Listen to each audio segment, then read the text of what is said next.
همیشه آمد که باز یک دوستی نزدیکی ما آمدن کی هست بهتره؟ جمشید اسماعیلو مرحبا با قرصکان شما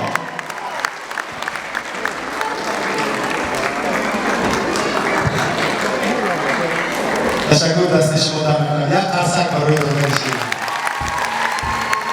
اختیار جان یک پادشاه من و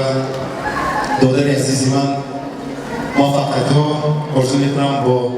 10 سالگی فعالیت ایجادیشان مبارکباد میگویم طلبهای بلند صنعت تمنا دارم زنده باشید قرصک‌های شما تشکر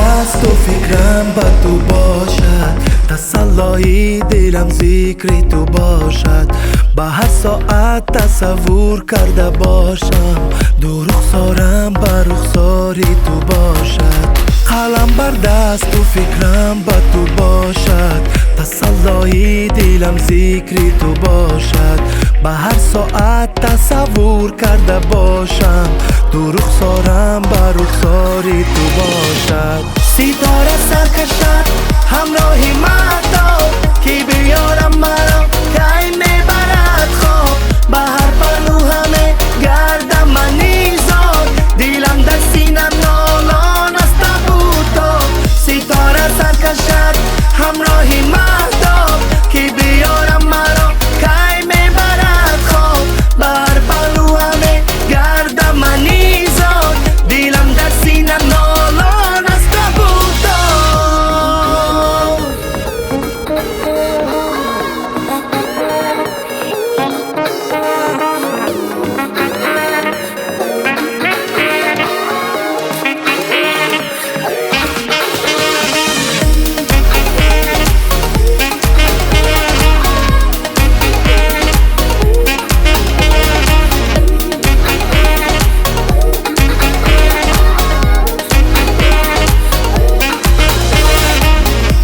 میری نگاری نازنینم بیا بنشین که دیدارت ببینم ترحم کن با جانم ای ستمگر زی هجرت خسته و زار و حزینم